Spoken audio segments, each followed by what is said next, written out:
I am Sarah Graham, chairperson of the Stratford Planning Commission. It is Tuesday, July 16th at 6:30 p.m. I'm calling this meeting to order.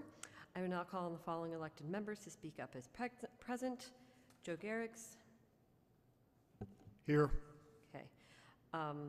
We do not have Max Dolan, Steve Rowe, or Alec Ficola. We are also joined and seated, how do I phrase that? We're joined by our alternates who will be seated at Kingston. Here, okay, that's how I phrase it. We also welcome Susmitha Atada, our town planner, and Eileen Marsh, our recording secretary. I'd like to remind everyone that we have no public hearing items for review tonight. The public is free to listen, but may speak only at the invitation of the chair. If any of the members wish to discuss any item on the agenda, please raise your hand and I will call on you. Please identify yourself by name and title each time you would like to speak. Okay, so the first item on the published administrative agenda for this. Can we take things out of order, Madam Chair? Yes. Yeah, oh, that's right. We'll have to ask for a motion to take it out of order. Yeah. So what we're going to do, we're going to, I'd like them now or after the minutes. I think we can do now the first item, so Okay. if there's more discussion, then we can do minutes later. Okay, so I'd like a motion to, we're going to move things out of order, the 824 review, since we have, is it a lawyer? Yeah, Town Attorney Bruce Jackson. Thank you. We have Town Attorney Bruce Jackson here to speak on letter B, so we're going to move things out of order and do that first, and then the minutes. Okay, so we're going to do 824 review number B, letter B first. So can I get a motion to agenda? So moved. Amend the agenda. In a second. Second. Thank you. That's unanimous because I'm the third. All right. If you would like to share a little bit about the referral from Town Council for the abandonment of 3 paper streets, Sargent Street, Putnam Street, and Nathan Street, within limits determined by the town engineer. Thank you. Bruce Jackson, the Stratford Town Attorney's Office. This started off with an investigation of an encroachment on town property from Clover Road. When we did some research into it, we began realizing that while there was an encroachment and we notified the homeowner of the encroachment, we also found that there were 3 paper streets, I don't know if this was in your packet, and we started realizing the paper streets ran right through the Clover field. And so we kind of looked at it and said, well, I don't necessarily want to basically give a gift to a bad behavior. We don't really need the streets in the middle of our park anyway. So the idea would be to abandon the 3 streets, but one of the effects is going to be that property. As you know, when we abandon properties, everybody gets 1/2 of it. And so the effect would be we would actually give 25 feet to that property owner, which would alleviate the encroachment. So it started off with a encroachment action. We're now looking at it going, do we have any purpose of the streets? And that's why we're before you. Thank you. Susmitha, will you please share your staff reports or staff findings? Sure.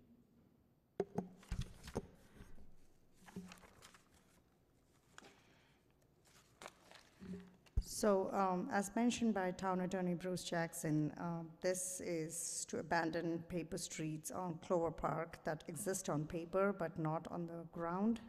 And there's very few private properties abutting these paper streets. Actually, you know, the only one that will be impacted is the 200 Clover Street property. The town engineer mentioned to me that whenever a paper street is abandoned, the right-of-way is split into half, and half the property goes, to either side of the property, like either side of the street, the property owners to the other side of the street. So in this case, near the Clover Street, you know, the 25 feet of right-of-way would be given to the Clover Street property, and the remaining 25 feet will be absorbed by the park.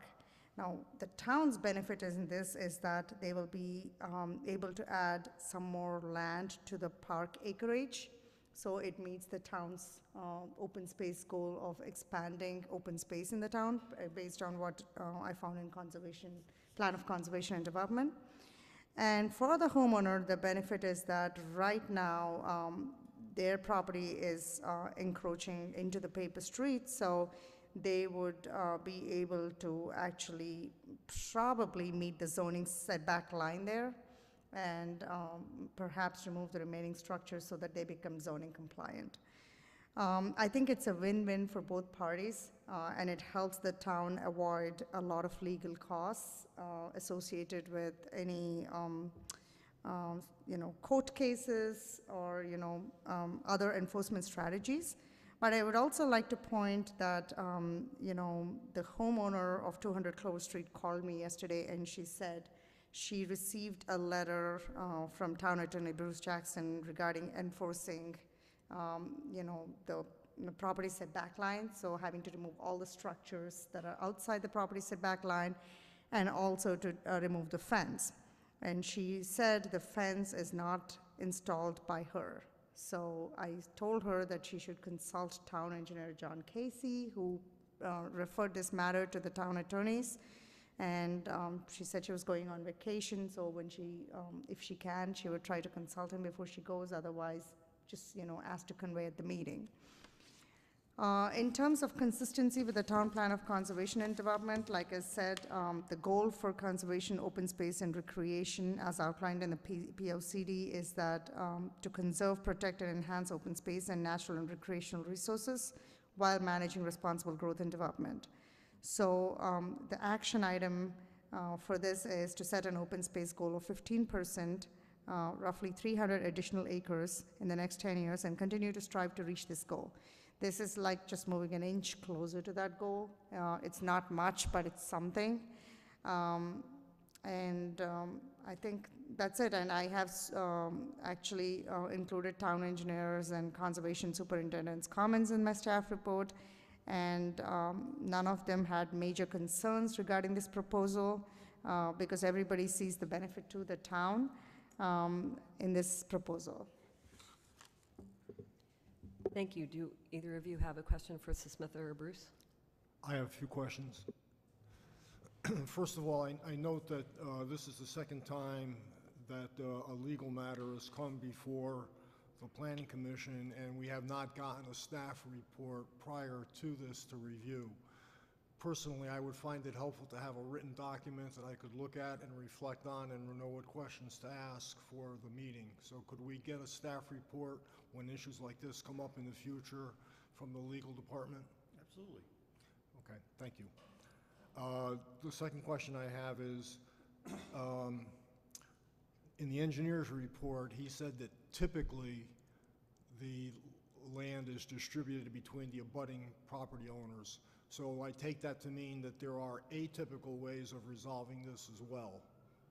Correct. Would you comment on that?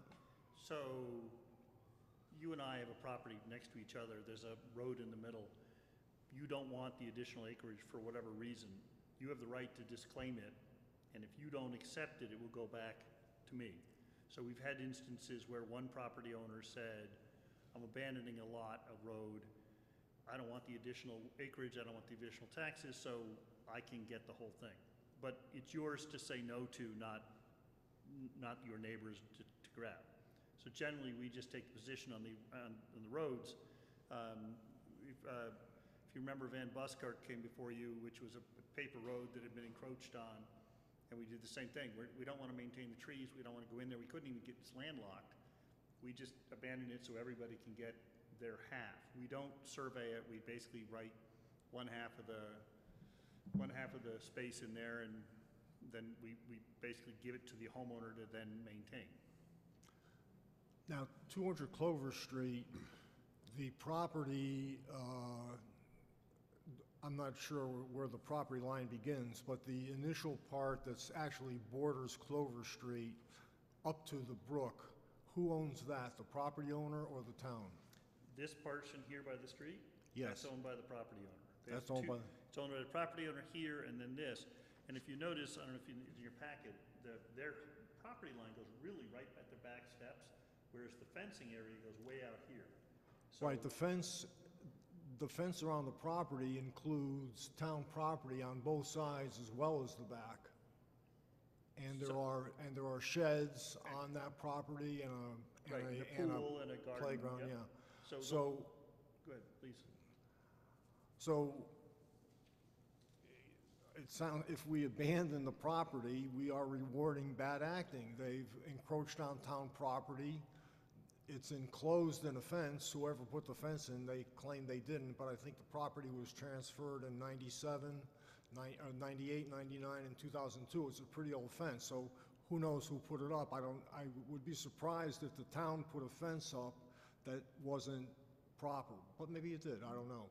But this looks to me like we're giving them an out for illegal taking of town property, encroaching on town property. This started as an enforcement action, so actually the question of abandonment hasn't even been mentioned to the homeowner. But we actually began, when we started realizing it, we realized the park has got all these crisscrossed by these roads. We're here for you to say, look, the park isn't helpful by having these roads there.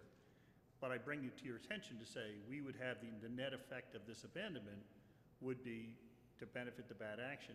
And yet at the same time, I also am recognizing the fact that if we enforce the actual line of our line, I'm literally cutting off their back steps. And therefore, we're trying to find an accommodation that satisfies everybody without getting into litigation that costs more money than it's worth. What's the future of these paper streets? The town is never going to pay, maybe who knows what they'll do in 100 years, but it doesn't seem likely that the town is going to put a street in over baseball fields. So Correct. why can't we just leave it the way it is and enforce the encroachment? You absolutely can. That's why I mentioned it. May you pass that map that you had?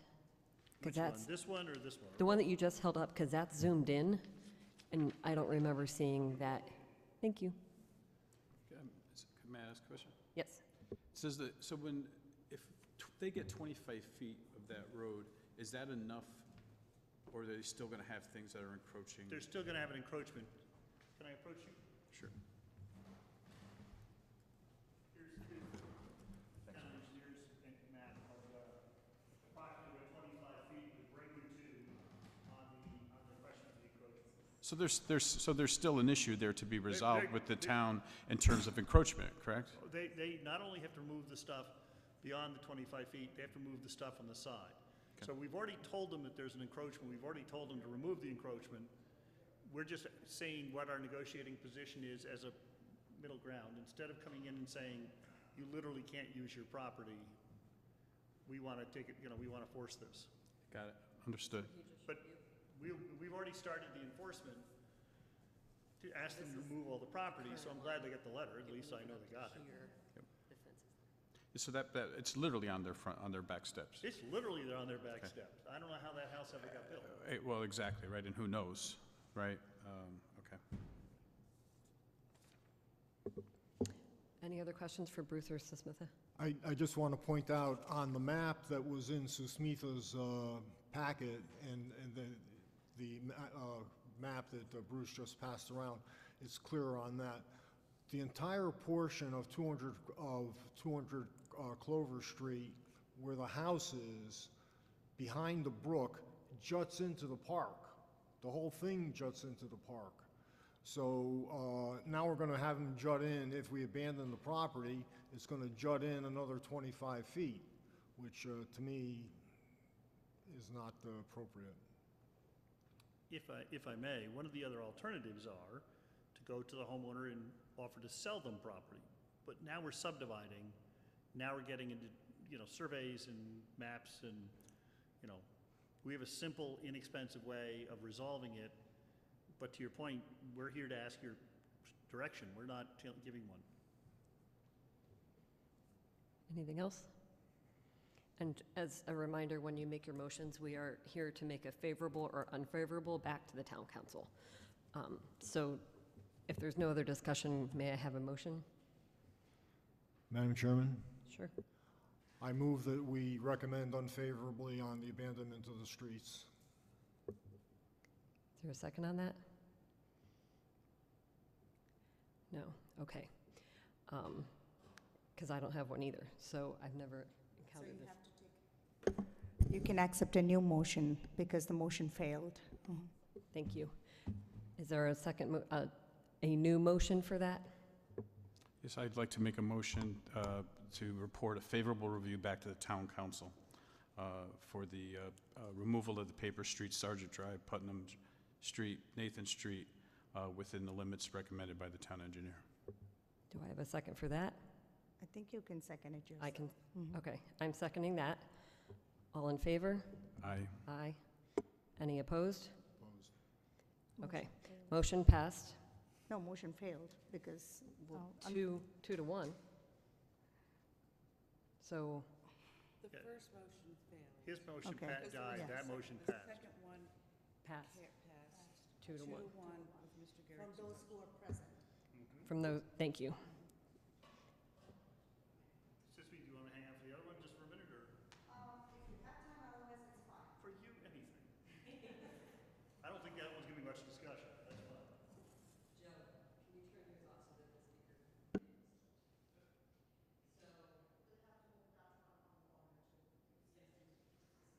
So since Bruce is staying, I'm going to motion to move the first 824 review, letter A, to amend the agenda in front of the minutes as well. Can I get a motion for that, please? So moved. Second? Thank you, and unanimous. Okay, so the 824 referral from the Town Council for the acquisition of Main Street, AKA Frash Pond, and Access Road in Stratford. So Smitha, do you mind sharing about this and describing?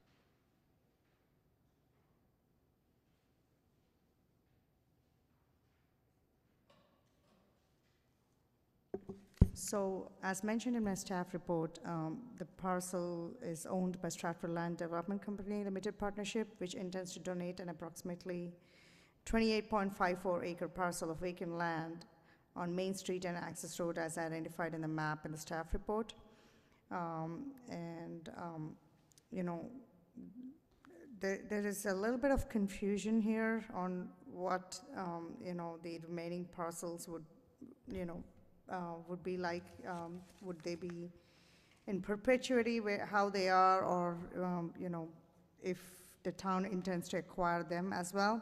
I know the proposal said the subject parcel and nearby land, but the town engineer had some specific comments. He said, in looking at GIS, the property is not identified with an owner. There is a strip along Access Road that is identified as Stratford Industrial Corporation, not Stratford Land Development Company.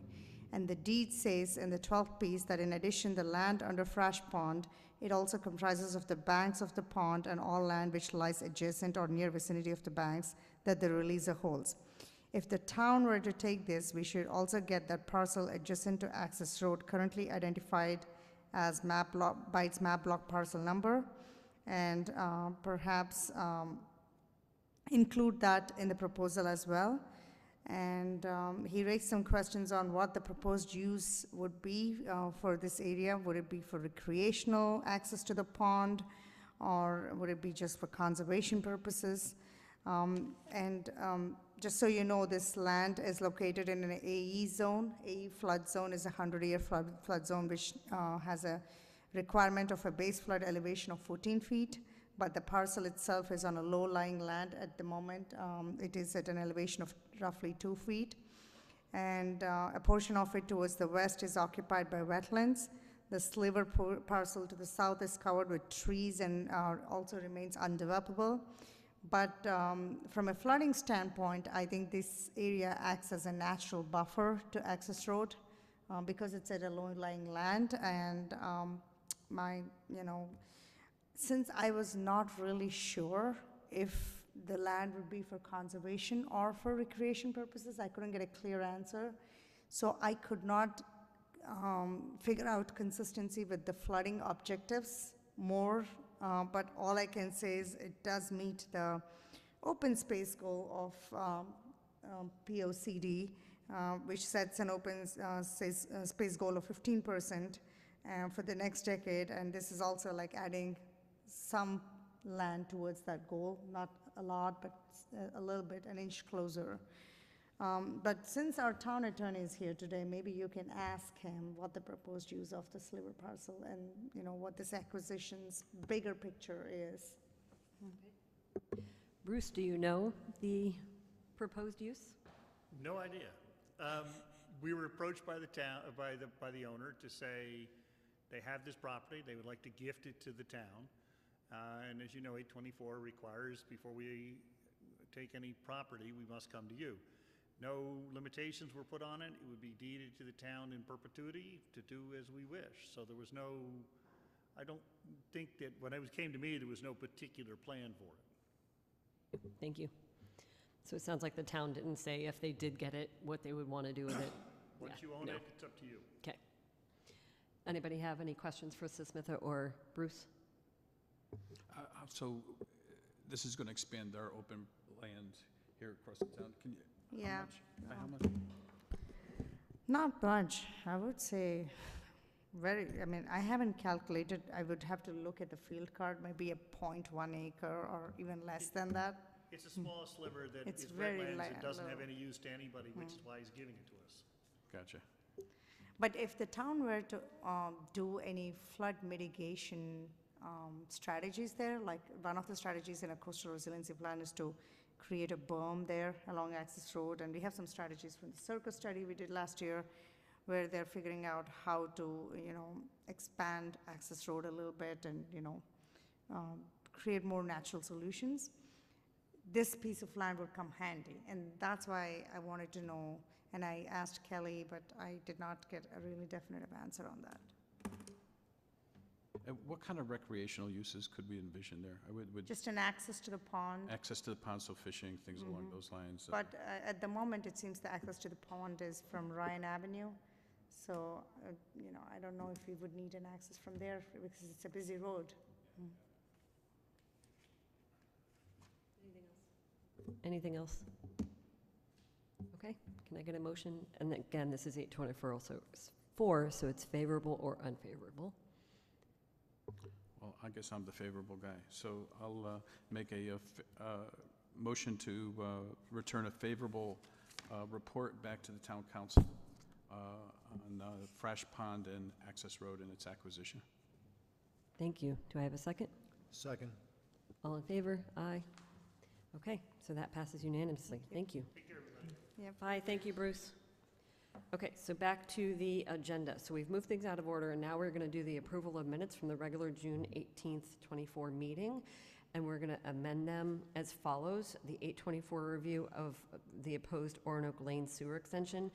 I accepted the motion by Mr. Garrix to send it to the IWWC instead of the town council with an unfavorable recommendation that the request is not made by the property owner instead of that it was somewhat inconsistent with the POCD. Can I get a motion to accept those amendments from the June meeting? So moved. All in favor? Second? Second, sorry, in favor. Madam Chair, Did I do it out of? no, there was a correction. I think it's not the inland wetlands, but it's the WPCA. I was going to say it's a WPCA. So we have to redo the motion again. Okay. So redoing the first part of that I accepted the motion from Mr. Garrix to send to the WPCA, the wetlands, the WPCA instead of the IWWC. So can I get a motion to accept those amendments? I'm sorry, I didn't understand that. So as it's written here on our agenda, it's written for the IWWC, and it's actually referred back to the WPCA from last month's meeting. So that's what that amendment is for. Can I get a motion for that? So moved. Thank you. Second? Second. Thank you. In favor? So that's unanimous to approve and amend those minutes. Thank you. Okay, so next we have the complete streets and greenway. You already did it right now. That was just the amendment. Okay, Yeah. so let's approve, can I get a motion to approve the June You're right. minutes? So moved. Joe, can I get a second for the June minutes? Second. Thank you. Approve the June minutes. Correct. Thank you, Ed. Okay, Today I'm lost. I was kind of wondering myself, but anyway. Okay, so now we have the Greenway and Complete Streets Subcommittee update. So Smith, if you want to give us an update, and I'll chime in with what You see all the work that's going on in front of Town Hall. That is our Complete Streets Phase 1. As much as you find it inconvenient, It's going to be really beautiful once it's done. So we see things happening. And Complete Streets Phase 2, we are having a pop-up tent at the Paradise Green next week, July 23rd, at 5:30 p.m. And it'll be, we'll be there till 7 o'clock to discuss Phase 2 drawings. Please come by. I really liked that our former Planning Commission members took active interest in long-range planning in the town, and they were there at all events of the POCD. I'm hoping that the current commission will also show equal interest. If in case it rains that day, the rain date is going to be July 25th. I have a flyer, and I put some in some of the businesses, and Sarah Graham, chairwoman, she also put some, I guess. So we're hoping to see a good turnaround of residents and businesses at our tent on 23rd. Can you remind me, when is the line striping for Phase 1?